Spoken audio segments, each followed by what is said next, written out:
Hello అండి. మనం చెప్పుకోబోయే కథ పేరు కాసుల పేరు.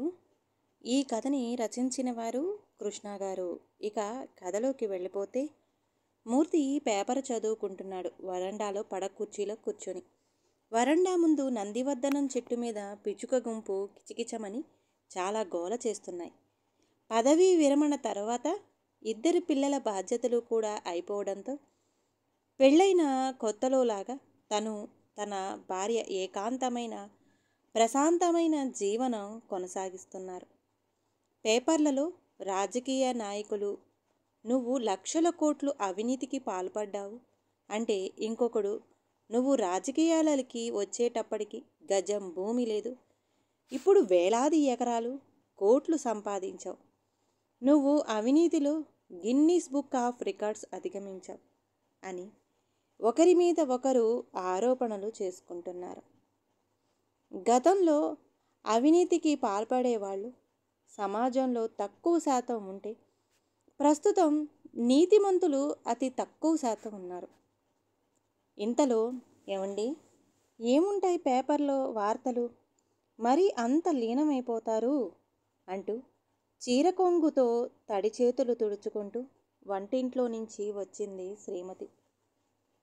పెళ్ళైన కొత్తలో భర్తకు భార్య ఎంత అందంగా కనిపిస్తుందో, దాంపత్య జీవితపు చరమాకంలో కూడా భార్య అదే విధంగా ఇంకా సౌందర్య రాశిలా గోచరిస్తుంది.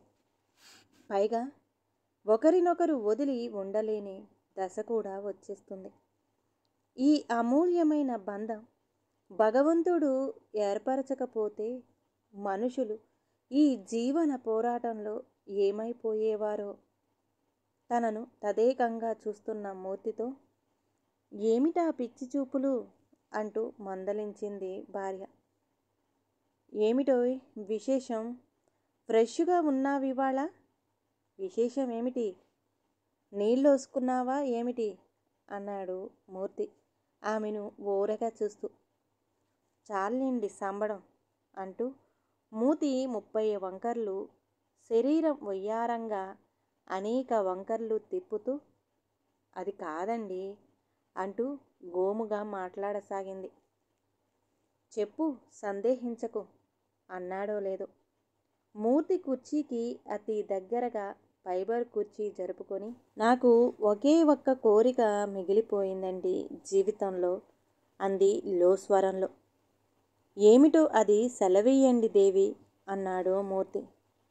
మన పెళ్ళైనప్పటి నుండి నాకు కాసుల పేరు పెట్టుకోవాలని కోరిక తీరనే లేదు సుమండి అని ఆమె అన్నదో లేదో, గుండెపోటు వచ్చిన మనిషి ఉన్నపళంగా నేల మీద కూలబడిపోయినట్టయింది మూర్తికి. అదేమిటే, ఇంత లేటు వయసులో అంత ఖరీదైన కోరిక కోరావేమిటే, కృష్ణుణ్ణి సత్యభామ పారిజాత పుష్పం కాదు, ఏకంగా వృక్షాన్నే తెమ్మన్నట్లుగా అన్నాడు మూర్తి బలవంతంగా తెచ్చుకున్న చిరుమందహాసంతో. మనిషి జీవితంలో యాంత్రికంగా కోరని కోరికలను కూడా భగవంతుడు తీర్చేస్తుంటాడు. ఎన్నో కుటుంబాలలో మగపిల్లలు తమ జీవితాల్లో స్థిరపడ్డాక తల్లిదండ్రుల మీదే బ్రతికేస్తూ భారం కావడం, ఆడపిల్లలకు సరి అయిన సంబంధాలు దొరక్క ఇబ్బంది పడుతుండటం, ఒకవేళ వివాహాలు జరిగిన వాళ్ళ సంసారాలు సక్రమంగా ఉండకపోవడం జరుగుతుంటుంది. కానీ మూర్తి విషయంలో ఒక్కగానొక్క కొడుకు దుబాయ్లోనూ, అమ్మాయి అల్లుడు అమెరికాలోనూ సిరి సంపదలతో పిల్ల పాపలతో సుఖ సంతోషాలతో ఉంటున్నారు. అయితే మూర్తి వాళ్ళని తమ జీవితాల్లో స్థిరపరచడానికి కొంచెం శ్రమపడిన ప్రస్తుతం వాళ్ళు హాయిగా ఉండటంతో ప్రశాంతంగా ఉన్నారు. కుటుంబంలో ఎప్పుడు పదవీ విరమణ అనంతరం జీవితం ప్రభుత్వం ఇచ్చే పెన్షన్తో, సర్వీసులో ఉండంగా హోమ్ లోనుతో కట్టుకున్న సొంత ఇంట్లో ఏ లోటు లేకుండా జీవితం జరిగిపోతుంది. ఇప్పుడు ఉన్నపళంగా మూర్తి భార్య తీరని కోరిక వచ్చి వాళ్ళిద్దరి ముందు బలిష్టమైన దాత ఎదురుగా నిలబడి లొంగిపోతారా లేక చస్తారా అన్నట్లుగా ఉంది. ఇంతలో 4 రోజులకొకసారి దుబాయ్ నుండి ఫోన్ చేసే అబ్బాయి ఫోన్ చేశాడు. హలో నాన్నగారు. హలో అన్నాడు మూర్తి యాంత్రికంగా. నాన్నగారు, చిన్న విషయం. అమ్మేమో చాలాసార్లు నాతో తనకు కాసుల పేరు పెట్టుకోవాలనుందని అంది. పాపం, తనకి తీరని కోరికగా ఇది ఒకటి మిగిలిపోయిందని. అయినా ఇప్పుడు కోరికలేమిట్రా అని నా దగ్గర బాధపడింది అంటున్న కొడుకు మాటలకు అడ్డుపడి, పోనీలేరా, మరీ ఖరీదైన కోరికలు కోరుకోకూడదురా ఆడవాళ్ళు. అయితే చిత్రం ఏమిటంటే బంగారం లాంటి ఆడాళ్ళందరికీ బంగారం మీదే మోజెక్కువ కదరా అంటున్న తండ్రి మాటకు అడ్డు తగిలి, అదే విషయానికి వస్తున్నా. మా కంపెనీకి ప్రాజెక్టు ఈ సంవత్సరం ఎక్కువగా రావటంతో మా అందరికీ భారీగా బహుమతులు ఇచ్చారు ఉద్యోగులందరికీ. నేను నా స్నేహితుని ద్వారా 4 బిస్కెట్లు పంపిస్తున్నాను. వెంటనే అమ్మకు కావలసిన మోడల్లో కాసుల పేరు చేయించండి. అమ్మ కాసుల పేరు ధరించాక ఫోటో తీయించి మెయిల్లో పెట్టండి. మేమిద్దరము చూసి ఆనందిస్తాం.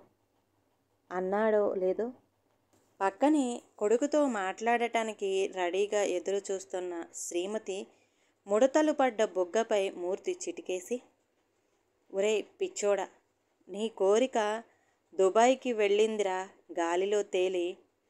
మీ అబ్బాయి నీకు కాసుల పేరు చేయించటానికి 4 బంగారు బిస్కెట్లు పంపిస్తున్నాడు రోయ్ అన్నాడు చిరు దరహాసంతో. ఆ సమయంలో మూర్తి శ్రీమతి ముఖార విందంలో గోచరించిన కాంతి వర్ణించటం కష్టతరమే. అవునా అంది మరుక్షణంలో. నాన్నగారు, చిన్న మాట, దయచేసి ఏమీ అనుకోకండి, నన్ను అపార్థం చేసుకోకండి అంటున్న కొడుకుతో, చెప్పరా, ఏం కాదులే అన్నాడు మూర్తి. అయితే ఈ కాసుల పేరు విషయంలో మీరు తప్పనిసరిగా పాటించవలసిన చిన్న షరతు ఉంది.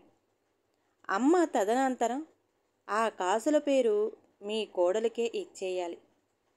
ఒకవేళ ఏదైనా అనుకోనిది జరిగితే తల్లి పసుపు కుంకాలు అని చెప్పి చెల్లాయికి అమ్మ వేసుకునే కాసుల పేరు ఇస్తారేమో. అందుకని ప్రత్యేకంగా చెబుతున్నాను. దయచేసి మన్నించండి నాన్నగారు. అమ్మ, మీరు 100 ఏళ్ళు చల్లగా ఉండాలనేదే మా కోరిక అంటున్న కొడుకు మాటలు మరి వినిపించడం లేదు మూర్తికి. జీవితంలో చరమాకంలో వయసు పడిపడుతున్న కొద్దీ ఎవరు ముందు అనే ఆలోచన పట్టి పీడిస్తుంటుంది వృద్ధ దంపతులను. భార్య అయినా భర్త అయినా ముందు వెళ్ళిపోతే మిగిలిన వారు శేష జీవితం ఎలా వెళ్ళబుచ్చాలి అనే ఆలోచనతో అనునిత్యం ఆవేదన చెందుతుంటారు. ఏమిటి వీడి షరతు కాసుల పేరు విషయంలో? మూర్తి మనసు విలవిలలాడింది బాధతో. అయితే మరణం ధ్రువం కాదు. వెంటనే మూర్తి మదిలో ఒక ఆలోచన మెరిసింది. బాబు, నువ్వు చెప్పినదంతా బాగానే ఉంది. అయితే నా మాటలు కూడా విను. ఇక్కడేమో మేమిద్దరం వెటర్గా ఉంటున్నాం. నువ్వేమో లక్షలు ఖరీదు చేసే బిస్కెట్లు పంపిస్తానంటున్నావు.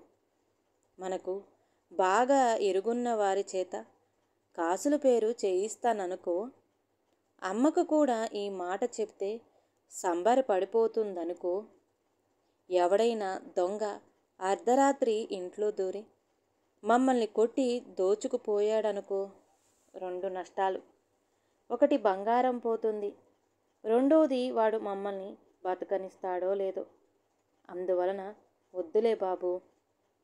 నేను ముందు చూపుతో మాట్లాడాను, ఏమీ అనుకోకు.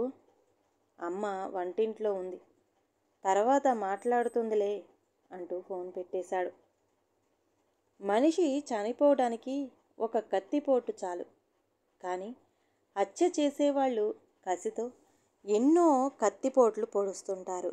ఏమిటో మూర్తికి ప్రస్తుతం 2 కత్తిపోట్లు గుచ్చుకున్నాయి.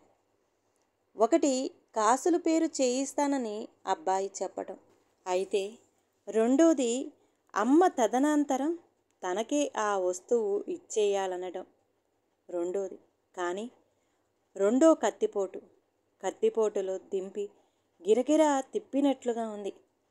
గిలగిలలాడిపోయింది మూర్తి మనసు. కొడుకుతో మాట్లాడాలని పక్కనే కూర్చుని ఉన్న మూర్తి శ్రీమతి ఎర్రని కళ్ళతో కోపంగా అతన్ని చూడసాగింది. ఆ చూపు స్టెలనర్ అమర్చిన పిస్టల్లోంచి వచ్చిన గుళ్ళులా దూసుకుపోయాయి మూర్తి గుండెల్లోకి. అది కాదే, వాడేమంటున్నాడంటే అంటూ అబ్బాయి ఫోనులో చెప్పిన విషయాలన్నీ వివరంగా చెప్పాడు. ఆమె ఎర్రని కళ్ళల్లో వరద నీరు ఉప్పొంగింది. వెంటనే మూర్తి ఒడిలో తలపెట్టుకుంది. ఆ కన్నీటి వరద వెల్లువై అతని ఒడి తడిచిపోసాగింది. పిచ్చోడా, ఏడవకు. మనిషి జీవితాలు నిండా, మనసు నిండా డబ్బు తప్ప మరే అంశమూ లేదు. అబ్బాయి చెప్పింది నిజమే కదా. ఒకవేళ నీ తదనంతరం అమ్మాయికి కాసుల పేరు ఇచ్చేసామే అనుకో, పాపం ఎంతో ప్రేమతో నీకు చేయించిన వాడికి నష్టం కాదు. ఆమెను సముదాయిస్తున్న మూర్తి నోటికి చెయ్యి అడ్డం పెట్టి, అశుభం అప్రతిహతమవుగాక. నాకు కాసుల పేరు పెట్టుకోవనే కోరిక చచ్చిపోయిందండి. అసలు ఆ ప్రసక్తి తేకండిక. మనిద్దరం కలిసే ఉండాలి, కలిసి వెళ్ళిపోవాలి, అంతే. కంటి నిండా నీటి చెలమతో మాట్లాడుతున్న శ్రీమతిని విప్పారిన నేత్రాలతో చూస్తూ అలాగే అంటున్నాడు మూర్తి. మనిషి మరణం ఒక టైం టేబుల్ కాదు. పలానా తేదీన తప్పనిసరిగా జరగాలని ఎక్కడా రాయలేదు దేవుడు. కానీ కొంతమంది జ్ఞానులు ప్రతి వారి నుదుటున వ్రాశాడు. సర్వంతర్యామి అంటుంటారు. మానవ మాతృలకు ఆ రాత బోధపడదు కదా. ఏమిటో పిచ్చి మనుషులు, ఆ భగవంతుడు ఆడిస్తున్న బొమ్మలు. తాము కూర్చున్న సోఫా దగ్గర టీపాయ్ మీద జగ్గులో నీళ్లు గ్లాసులో వంపుకొని మూర్తి భార్య కొంగుతో కళ్ళు తుడుచుకుంటూ తను తాగి మళ్ళీ గ్లాసులో నీళ్లు పోసి, కాసిన నీళ్లు తాగండి, మనసు కుదుట పడుతుంది అంటూ మూర్తి కళ్ళు తన చీర కొంగుతో తుడిచి స్వయంగా నీళ్లు తాగిస్తుంది అతన్ని అపురూపంగా పట్టుకొని. ఈ కథ గనక నచ్చితే ప్లీజ్ అండి లైక్ చేయండి. అలాగే ఛానల్ని సబ్స్క్రైబ్ చేసుకోవటం మాత్రం మర్చిపోమాకండి. మీ విలువైన అభిప్రాయాల్ని కామెంట్ బాక్స్లో కామెంట్ చేయండి. అందరికీ ధన్యవాదాలండి.